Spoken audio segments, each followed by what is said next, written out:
नमस्कार दोस्तों। Story by Rakesh में आप सभी का स्वागत है। आज जो मैं स्टोरी आपको बताने वाला हूँ, ये मेरे साथ पर्सनल ये चीज़ें घटी थी और मैंने ये चीज़ें सुनी थी। तो किसी और की जुबानी मैं आपको वो बातें बताने वाला हूँ इस स्टोरी के माध्यम से। तो देखिए, 2004 की बात है। मेरी जॉब कॉल सेंटर में लग गई थी। गुड़गांव में वो कॉल सेंटर था और दिल्ली से गुड़गांव मैं अप डाउन करता था। कंपनी की तरफ से कैब की सर्विस हमें मिली हुई थी।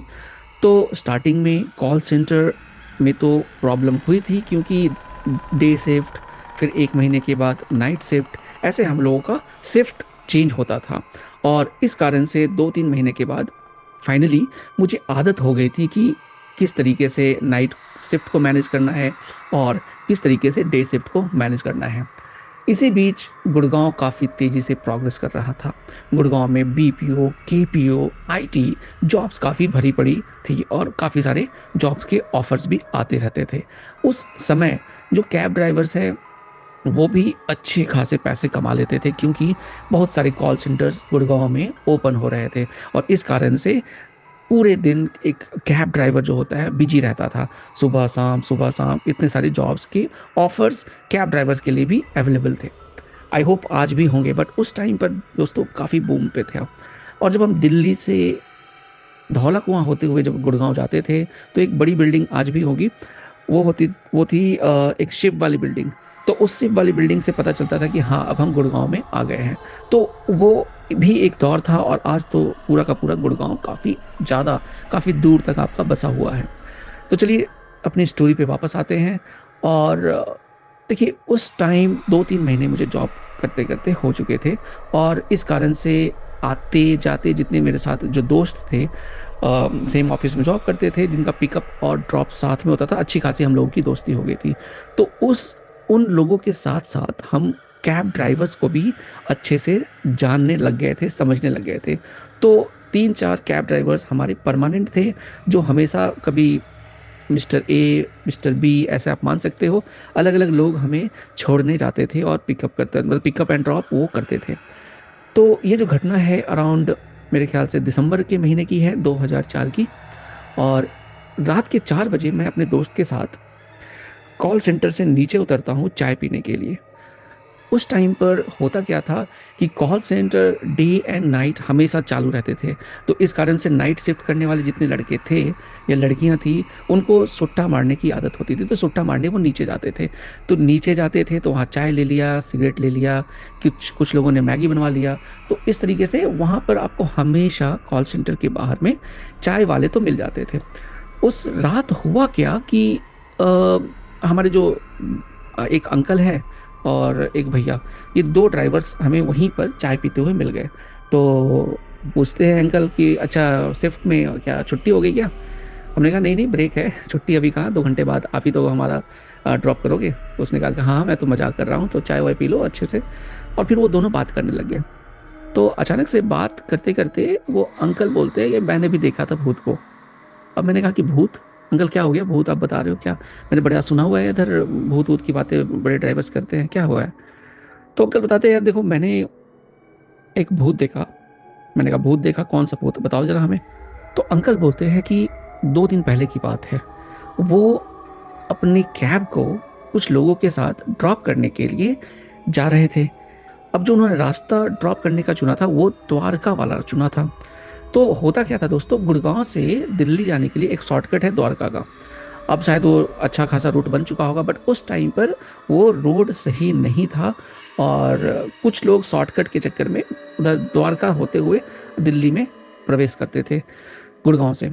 तो अंकल बताते हैं कि जब मैं ड्राइव कर रहा था, तो जब मैं गाड़ी चला रहा था, तो मुझे एक औरत दिखती है जो हाथ ऐसे ऐसे करके गाड़ी को रोकने की कोशिश करती है। लेकिन क्योंकि मैंने तो कहानी सुनी है कि वहाँ एक भूत है, मैं सच में बहुत डर गया। पहले मुझे लगता था ये एक कहानी है, लेकिन सच में मैंने देखा। और वो औरत जो थी, जब मैं कैब को भगाने लगा, तो वो भी मेरे पीछे पीछे भाग रही थी। तो मैंने 4 बजे थे रात में, तो थोड़ा सा अजीब लगा, थोड़ा सा हल्का सा डर था तो हो ही गया। बट मुझे लगा क्या बात कर रहे हो अंकल, ऐसा थोड़े ना होता है कि मतलब आप किसी का सुन रहे हो और आपके दिमाग में घूम रहा होगा, हो सकता है। तो बोला नहीं नहीं मुझे तो दिखा था, अब मानो या ना मानो। तो ऐसे करके उन्होंने टाल दिया। तब साथ में जो ड्राइवर था उसने जो बात बताई वो सुनकर मेरा दिमाग हिल गया। वो बोलता है कि भैया देखो, इनका तो मुझे नहीं पता, लेकिन मैं अपनी बात बताता हूँ। मैंने कहा बताइए, आपने क्या देखा, आपने भी भूत देखा? बोला नहीं भैया, भूत तो नहीं देखा, लेकिन मैं आपको बताता हूँ हुआ क्या।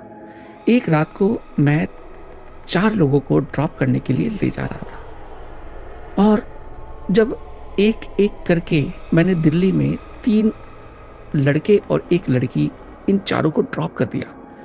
ड्रॉप करने के लिए मैंने वही वाला रूट अपनाया था, द्वारका से ही मैंने शॉर्टकट करके उत्तम नगर वगैरह में एक कुछ लोगों को ड्रॉप किया, और विकासपुरी में मेरा फाइनल ड्रॉप था। रात के वही 3 बज गए थे, मैं वहाँ से निकल ही रहा था। तो जब मैं सभी लोगों को ड्रॉप कर देता हूँ, ड्रॉप करने के बाद अब मैं अपने घर जा रहा था, तो अचानक से उस टाइम एक पीछे से आवाज़ आती है, भैया मुझे ड्रॉप नहीं करोगे क्या? और जब मैंने ये सुना तो मेरा दिमाग हिल गया। और जब मैंने पीछे, मैं फटाफट मैंने एक्चुअली ब्रेक लगाया और ब्रेक लगा के पीछे देखा, क्योंकि मुझे याद था 4 लोगों को मुझे ड्रॉप करना था। 3 लड़कों को ड्रॉप करके लास्ट में मैंने लड़की को ड्रॉप किया था, और उसके बाद कोई नहीं था। तो अचानक से इस लड़की की आवाज़, और वो लड़की की आवाज़ मैंने कभी सुनी भी नहीं थी। तो जब मैंने पीछे देखा तो लड़की, कोई लड़की नहीं थी वहाँ, कोई था ही नहीं। मैंने रोस्टर पैच किया, रोस्टर में भी तीन तीन लड़के और एक लड़की, 4 लोग थे।